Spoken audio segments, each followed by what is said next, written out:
এইমাত্র পাওয়া ফিরে দেখা বিশ্বকাপ, রানের সংখ্যায় সেরা যারা। দরজায় কড়া নাড়ছে টি-20 বিশ্বকাপ। এবারে দ্বিতীয়বারের মতো ওয়েস্ট ইন্ডিজে আয়োজিত হতে যাচ্ছে টি-20 বিশ্বকাপের এই বৈশ্বিক আসর। সাথে প্রথমবারের মতো আয়োজক হচ্ছে মার্কিন যুক্তরাষ্ট্র। 2010 সালের পর আবার বিশ্বকাপ বসবে আটলান্টিকের পারে। 2007 সালে প্রথমবারের মতো দক্ষিণ আফ্রিকায় শুরু হয় এই আসর। এবারের নবম আসরে প্রথমবারের মতো অংশগ্রহণ করতে যাচ্ছে 2 দল। একই সাথে এবার আয়োজক হিসেবে থাকছে দুই দেশ। এর আগে শুধুমাত্র একবারই একের অধিক আয়োজক দেখা গিয়েছে। 2021 সালে অনুষ্ঠিত হওয়া সেই বিশ্বকাপে আয়োজক ছিল সংযুক্ত আরব আমিরাত ও ওমান।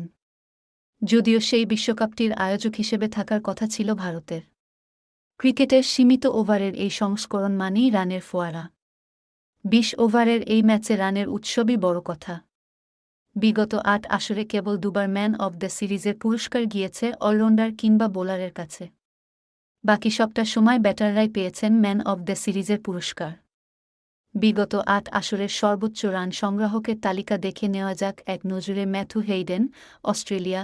2007 দক্ষিণ আফ্রিকায় অনুষ্ঠিত হওয়া প্রথম আসরে সর্বোচ্চ রান করেছিলেন বিধ্বংসী অজি ওপেনার ম্যাথু হেইডেন। দল ভারতের কাছে হেরে সেমিফাইনালে বিদায় নিলেও ব্যাট হাতে তিনি ছিলেন সবার সেরা। 6 ইনিংসে 8-8, 3-3 গড়ে ও 1-4-4, 8-0 স্ট্রাইক রেটে করেছিলেন 2-6-5 রান। সর্বোচ্চ ইনিংসটি ছিল 7-3 রানের। 3-2টি 4 ও 1-0টি 6-এর পাশাপাশি করেছিলেন 4টি অর্ধশতক। হেইডেন সেমিফাইনাল হেরেছেন ভারতের কাছে। পরবর্তীতে সেই ভারতই হয় চ্যাম্পিয়ন। হেইডেনের পর একই রকম ভাগ্য হয়েছিল আরও অনেকেরই। তিলকারাত্নে দিলশান, শ্রীলঙ্কা। 2009 এবারের আসর ক্রিকেটের জন্মভূমি ইংল্যান্ডে। অল এশিয়ান ফাইনালে শিরোপা উঁচিয়ে ধরে পাকিস্তান। তবে সর্বোচ্চ রান সংগ্রাহক ছিলেন শ্রীলঙ্কান অলরাউন্ডার তিলকারাত্নে দিলশান। 7 ইনিংসে 5-2, 8-3 গড়ে ও 1-4-4, 7-4 স্ট্রাইক রেটে করেছিলেন 3-1-7 রান। সর্বোচ্চ ইনিংসটি ছিল 9-6 রানের। 4 মেরেছিলেন 4-6টি, 6-3টি। এক ম্যাচ অপরাজিত থাকার পাশাপাশি অর্ধশতক করেছিলেন 3টি। তবে ফাইনালের মঞ্চে ব্যর্থ হয়েছিলেন দিলশান। প্রথম ওভারেই মোহাম্মদ আমিরের বলে আউট হয়েছিলেন তিনি। ফাইনালে শ্রীলঙ্কার হারের পেছনেও অনেকেই সেদিনের দিলশানের ব্যাটিং ব্যর্থতাকে দায়ী করেন। ফাইনাল হারলেও ম্যান অব দ্য সিরিজের পুরস্কার পেয়েছিলেন দিলশান। মাহেলা জয়াবর্ধনে, শ্রীলঙ্কা। 2010 প্রথমবারের মতো বিশ্ব আসর বসল ক্যারিবিয়ান দ্বীপপুঞ্জে। Champion England. এবারের সর্বোচ্চ রান সংগ্রাহক আরেক শ্রীলঙ্কান মাহেলা জয়াবর্ধনে। 6 ইনিংসে করেন 302 রান। 6-0, 4-0 গড় ও 1-5-9, 7-8 স্ট্রাইক রেটে এই রান করেন তিনি। একটি শতকের পাশাপাশি ছিল 2টি অর্ধশতক। জয়াবর্ধনের দল সেবার সেমিফাইনাল পর্যন্ত গিয়েছিল। শেষ 4-এর ওই ম্যাচে জয়াবর্ধনে ব্যর্থ হন। 9 বলে 1-0 রান করে আউট হয়েছিলেন। এই ব্যর্থতার পর লঙ্কানরাও খুব একটা সুবিধা করতে পারেনি। জয় পায় ইংল্যান্ড। ফাইনালেও জয় পেয়েছিল ইংলিশরাই। Shane Watson, Australia. 2012 প্রথমবারের মতো বিশ্বকাপ আয়োজিত হয় এশিয়ায়। দল সেমিফাইনাল থেকে বিদায় নিলেও সর্বোচ্চ রান সংগ্রাহকের তালিকায় সবার উপরে ছিলেন শেন ওয়াটসন। 6 ইনিংসে 3 অর্ধশতকের সাহায্যে 4-9, 8-0 গড় ও 1-5-0 স্ট্রাইক রেটে 2-4-9 রান করেন তিনি। প্রথমবারের মতো বিশ্বকাপ জিতে ক্যারিবীয়রা। ওয়াটসনের গল্পটাও বলতে গেলে আগের আসরের জয়াবর্ধনের মতোই। আসরের সেমিফাইনালে ওয়েস্ট ইন্ডিজের বিপক্ষে ওপেনার ওয়াটসন আউট হন 7 রানে। অস্ট্রেলিয়া হারে 7-4 রানে। ফাইনালে উইন্ডিজরা শ্রীলঙ্কাকে হারিয়ে শিরোপা উঁচিয়ে ধরে। সেবারের ম্যান অব দ্য সিরিজও হয়েছিলেন ওয়াটসন। বিরাট কোহলি, ভারত। 2014 এবারের বিশ্বকাপ বাংলাদেশে। মিরপুরের সেই অল এশিয়ান ফাইনালে ভারতকে হারিয়ে প্রথমবার শিরোপা উঁচিয়ে ধরে শ্রীলঙ্কা। বিশ্বকাপ জিততে না পারলেও সর্বোচ্চ রান সংগ্রাহক হন কোহলি।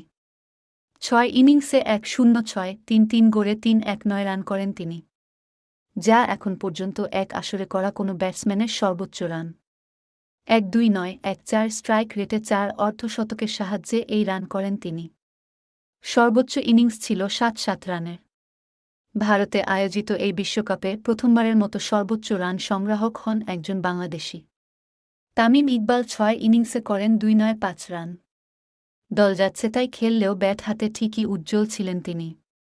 ১-৪-২-৫-১ স্ট্রাইক রেট ও ৭-৩-৭-৫ গড়ে ১ শতক ও ১ অর্ধশতকের সাহায্যে এই রান করেন তিনি। ২-৪টি চারের বিপরীতে ৬ মেরেছেন ১-৪টি। তামিম ইকবাল এই আসরেই একমাত্র বাংলাদেশি হিসেবে সেঞ্চুরি করেন। ওমানের বিপক্ষে এসেছিল সেই সেঞ্চুরি। যদিও মূল পর্বে তামিমের ব্যাট সেই অর্থে হাসেনি। বাংলাদেশও ব্যর্থ হয় সেবারে। আসরের চ্যাম্পিয়ন হয় ওয়েস্ট ইন্ডিজ। বাবর আজম, পাকিস্তান ২-০-২-১ প্রথমবারের মতো বিশ্বকাপ আয়োজন করে দুই সহযোগী দেশ। সংযুক্ত আরব আমিরাত ও ওমানে আয়োজিত সেই বিশ্বকাপে সর্বোচ্চ রান করেন বিশ্ব ক্রিকেটের অন্যতম সেরা ব্যাটসম্যান বাবর আজম। ৬ ইনিংসে ৬-০, ৬-০ গড়ে ও ১-২-৬-২-৫ স্ট্রাইক রেটে ৩-০-৩ রান করেন তিনি। কোনো শতকের দেখা না পেলেও অর্ধশতক করেন ৪টি। ওয়ানডে বিশ্বকাপের সফলতম দল অস্ট্রেলিয়া প্রথমবারের মতো টি-২০ বিশ্বকাপ জিতে ওই আসরে। বিরাট কোহলি, ভারত ২-০-২-২ গত আসরের শিরোপাজয়ী অস্ট্রেলিয়া এবারের আয়োজক। প্রথম ব্যাটসম্যান হিসেবে দ্বিতীয়বারের মতো সর্বোচ্চ রান সংগ্রাহক হন বর্তমান সময়ের সেরা ব্যাটসম্যান বিরাট কোহলি। ৬ ইনিংসে তার সংগ্রহ ছিল ২৯৬ রান। ৯-৮-৬-৬ গড়ের পাশাপাশি ১-৩-৬-৪-০ স্ট্রাইক রেট। অর্ধশতক ৪টি। সর্বোচ্চ রানের ইনিংসটি ৮-২ রানের। পাকিস্তানকে হারিয়ে ১ যুগ পর আবার শিরোপা উঁচিয়ে ধরে ইংল্যান্ড। বিরাট কোহলির ভাগ্যটাও বাবর, ওয়াটসন, জয়াবর্ধন কিংবা হেউডেনের মতো। এদের প্রত্যেকেই বিদায় নিয়েছিলেন সেমিফাইনালে। আর সব ক্ষেত্রেই তাদের সেমিতে হারানো দলই ফাইনাল জিতেছিল। ভারতও ২-০-২-২ সালে হেরেছিল পরবর্তীতে চ্যাম্পিয়ন হওয়া ইংল্যান্ডের কাছেই।